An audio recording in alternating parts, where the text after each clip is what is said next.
Welcome, everybody. We are joined today by Michael Ames, the CEO of the Dr. Franklin Perkins School. Welcome, Michael. Thank you for having me, Eric. It's a pleasure. All right. So, as I have said in many newsletters, many announcements, and many things like that, that mergers and affiliations are kind of the hottest thing since sliced bread right now. And you have recently just got off completing an affiliation with the Robert F. Kennedy Children's Action Corps. So how did the discussion start with RFK that actually led you guys to an affiliation agreement? Sure. Interestingly, there have been a few discussions over the years, and I think that's the result of a couple of things. One is some true synergies between our two organizations, as well as the fact that we share a geographic location, and that we both have programming and services in the town of Lancaster. So there's always been a crossover due to kind of co-located in a town in central Massachusetts, Lancaster, and then synergies or complementary services, if you would. So probably 10, 12 years ago, my predecessor, Dr. Charlie Conroy, and the then CEO of RFK Children's Action Corps, Ed Kelly, had a conversation about possibly merging the two organizations. That didn't go anywhere, but it was a start. And then about 2 years ago, I approached RFK with an understanding that a couple of their key senior leaders were going to be moving towards retirement, and thought that it might be a opportune time to kind of revisit those discussions. And we had some pretty significant discussions at that point. Again, the timing wasn't quite right. And then most recently, about 6 months ago, their board chair approached me and wanted to kind of revisit the discussions we had had a couple of years ago. And the timing was right. A little bit of a unique time to do this under the kind of auspices of COVID-19 and coronavirus, but it also provided a good time to kind of stay focused on that and move it forward. So what do you see as some of the strategic reasons? I know you mentioned a couple, but when you deal with affiliation, obviously you're looking at strategic need and what your organization could use for growth in the future. What came across your thinking and your focus as you look to start these conversations? Like, what were some of the big strategic needs? Sure, and I think probably the best way to answer that question, Eric, is actually to step back a little bit. In that 3 years ago, we developed a strategic plan here at Perkins that included as kind of its primary overarching strategic imperative to expand our impact. And we defined impact in two ways. One is through the impact we have on every single individual that comes through our doors for services. And so, we want to provide the highest quality services for each individual and maximize our impact. The other way we define that impact is the number of individuals we are reaching. And so here at Perkins, we have some wonderful programs, a wonderful continuum of programs providing services in Lancaster and Clinton. And we really saw an opportunity with RFK through an affiliation and ultimate merger to expand that impact, broaden the scope of our services when combined with RFK, as well as the geographic reach of those services. Okay, so when you look at your geographic reach now in affiliation with them, where does that cover now? Sure. Covers the whole Commonwealth with services on the Cape, in Western Mass, and other locations, northeastern Massachusetts as well, and Boston. And then it also includes a national scope with our National Consulting Center, the National Resource Center that focuses on juvenile justice. So it has a pretty wide reach now. So one thing I've seen in that I'm just fascinated with is obviously the people part of all of this. And so, how do you, for CEOs that are out there considering doing this with somebody else, how do you even start the conversation with your board to kind of approach them? Maybe, you had it in the strategic plan, but really it's not a reality until an organization is proposed, right? So how do you start that conversation? Sure. I mean, I think, as you just referenced, it was part of our strategic plan. So it was one of the areas that was highlighted as something we were focused on. It was that strategic growth. And so as CEO and president and CEO, my responsibility to the board is to report to them our progress towards those strategic goals. And so at every board meeting, I walk through our strategic imperatives, how we're doing relative to them, what opportunities are there. And part of our approach to growth was to look at opportunities through partnership with other organizations. That doesn't necessarily mean affiliation. There's a whole range of partnerships that are possible. And so when the conversation started with RFK, it was just part of my kind of reporting to the board to let them know this is a possibility. Here's what I see as the strengths. Here are what I see as the concerns. And I believe in being fully transparent. So when this conversation started, my first call was to my board chair, then bringing it to my executive committee, and then to the full board. How do you think that would have gone had you not had that as part of your strategic planning process? Yeah, good question. I mean, I think for me, again, my approach with my board, and I think it's the right one always, is full transparency. And so, it doesn't mean that every casual conversation I have with another CEO or, organization do I bring to them. That could become a lot of noise for the board. But any conversation that I think has real possibilities, I just bring to them as a matter of course. And I think that's the best approach. It's the best way to keep your board engaged. If you've got a strong board, you've got thought partners on that board, individuals who can join with you to think through what might be good strategy, what might not be. And I really rely on my board members as a sounding board from that perspective.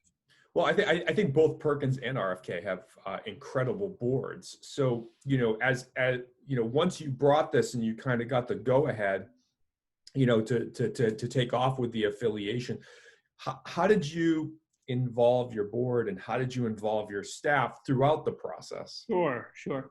Well, under coronavirus, it was a little unique, to be honest with you. There's on the staff side of things, I've got a terrific leadership team that works with me. But as you might imagine, they've been pretty focused on coronavirus response, making sure our programs and services are accessible to those who need them, that those who need them don't lose out due to the impact of COVID-19. But also that we provide those services in a way that protects everybody's health and welfare.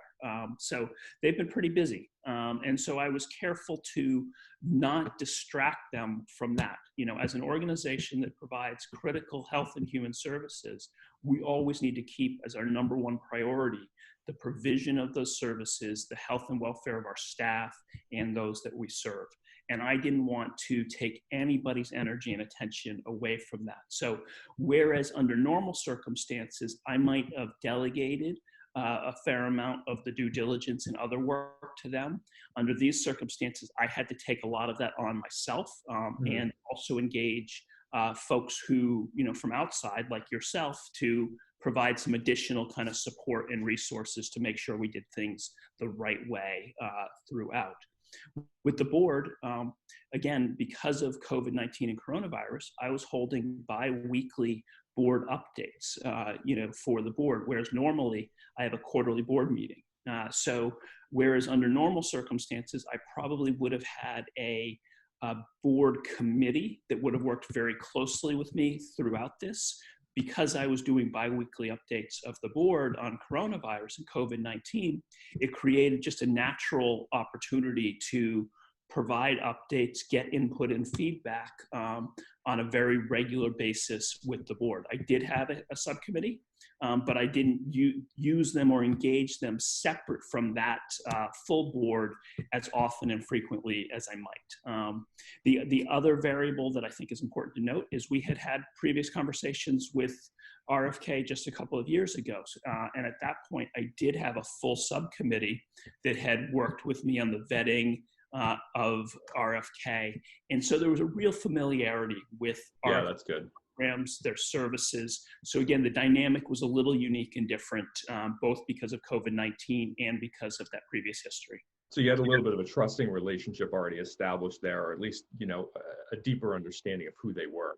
Yeah, some real knowledge in terms of what their programs and services were, what their challenges were. And so relative to both of those elements, it was bringing the board up to speed in terms of what had changed, what's different, and reminding them what we had already walked through. So some of the affiliations or mergers that we've done, take 12, 18, 24 months. You did this at light speed. In what, 3 months, 4 months, was it? I think it was 6 months from the first conversation, not quite 6 months, 5.5 months from the first conversation to signing documents, but that first conversation being a casual conversation over a cup of coffee. Okay, and that's typically how they start, right? Cup of coffee, and then you formalize it. So, just personally, as a CEO, what's it like managing that pace? Because I know a lot of the organizations out there are under significant stress to, either affiliate or merge with others. And, one of the big intimidating factors is to say, we're going to do this in 6 months versus, have the time to do it in a year or 2 years to build that trust and build that relationship. What was it like as a leader as bringing your team through at that pace? I mean, because that is significant. Yeah, that's a great question, Eric. And again, I think I want to go back to the uniqueness of the circumstances, which I think drove the pace. And so I want to speak to that and then what it was like, which I think is also your question. The uniqueness of the circumstances allowed for that pace, I think is probably the best way to put it. Whereas we knew the organization. I had previously done a full due diligence. I knew their financials, I knew their programs. And so on the due diligence side, it was looking at what had changed in 2 years. What was different, what was new, updating the diligence that I had. I had a process. I had some workbooks for their financials, and I had a third-party consultant who had already previously done financial analysis for me.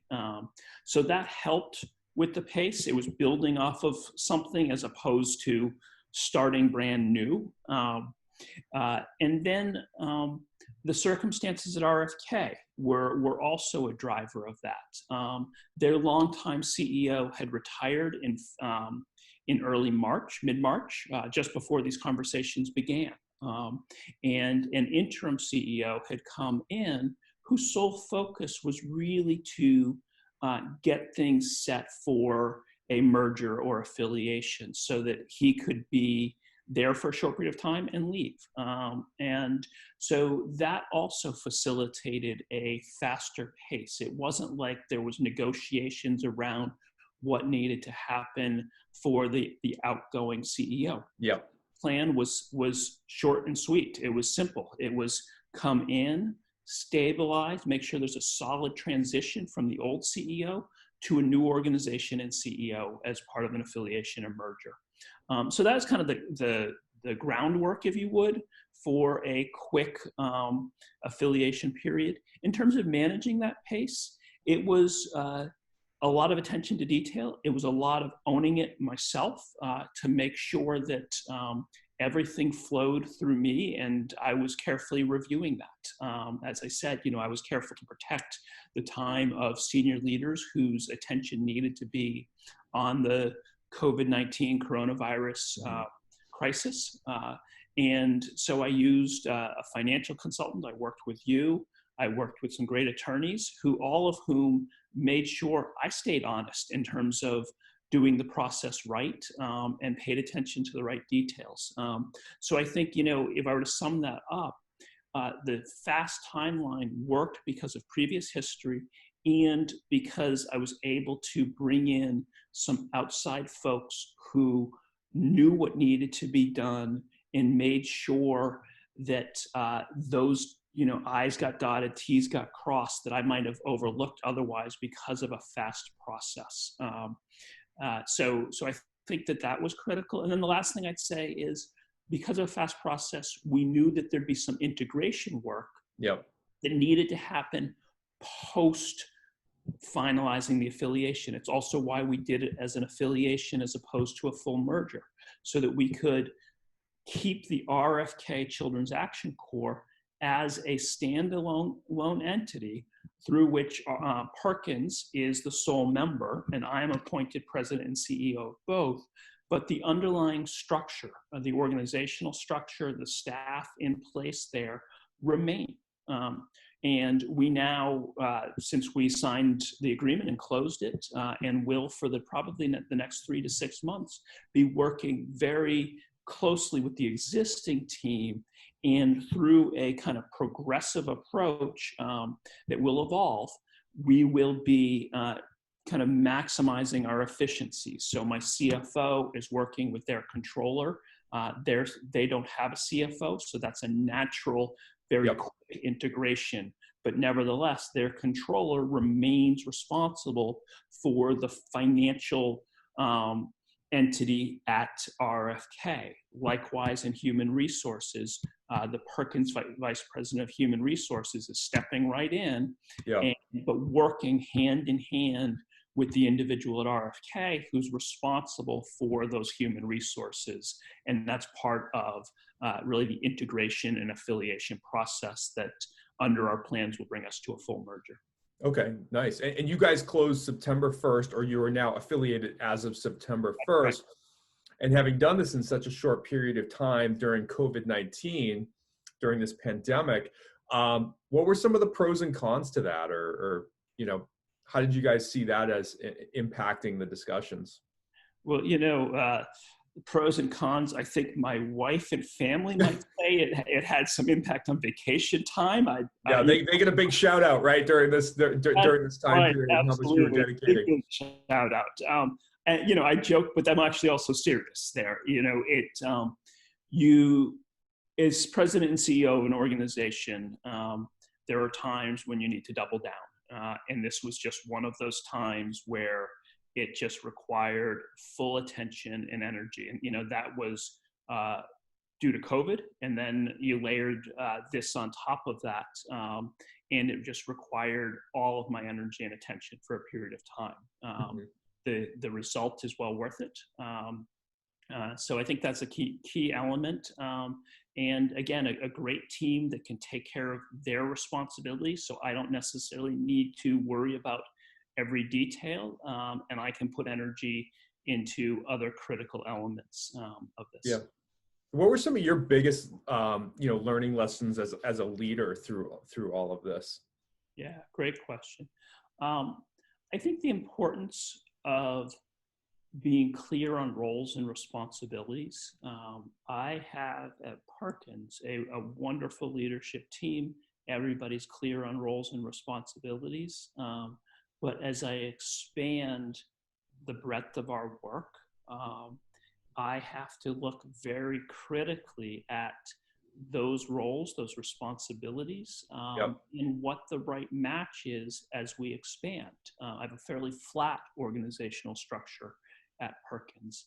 That may or may not work as we expand from a $27 million organization with 350 staff to a $43-44 million organization with 600 staff, 600 to big jump. Staff. And so I think that that's not necessarily a lesson learned yet. There will be lessons learned as I continue to kind of evaluate that and identify what's the right way to go.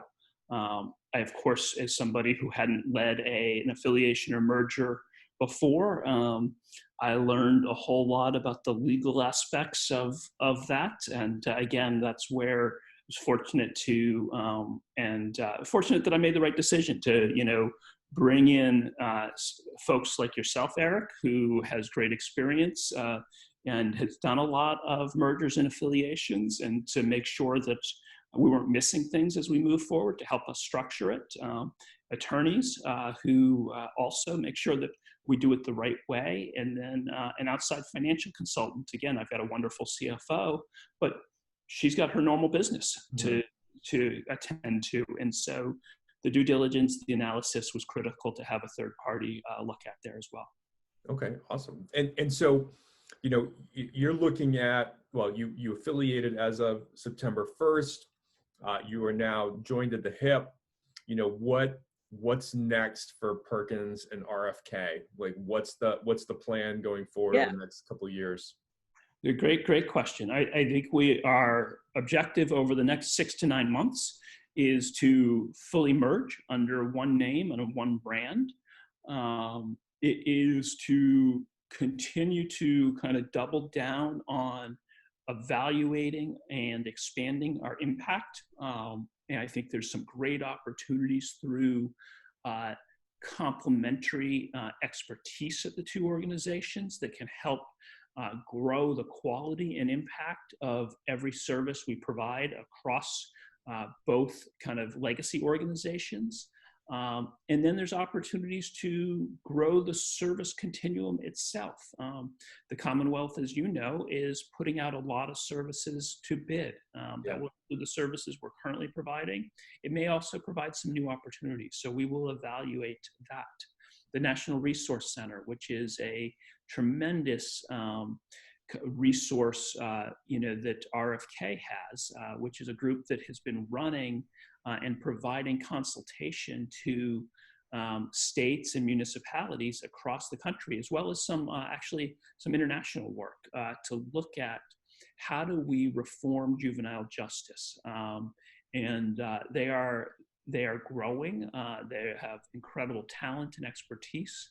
But I think there's a real opportunity to grow that further with the right kind of strategic focus. Oh, wow. So it sounds like you are going to be very busy with all those areas of focus over the next several years. It's exciting. It's really exciting. Well, Michael, I really appreciate you taking the time to talk with us today. Thank you for your time, your insights, and leading the way on these affiliation agreements, and we'll look forward to seeing how things play out in the future. Great. Well, thank you, Eric. And as I noted, you've been a tremendous kind of support and assist, and I greatly appreciate that. I know we'll be working together more in the future. So thank you. Awesome. I appreciate that. Thank you. So if you are interested in learning about Perkins or RFK, please click the link below. If you're also interested in learning more or hearing more from great leaders like Michael, please like or subscribe. And thank you for watching.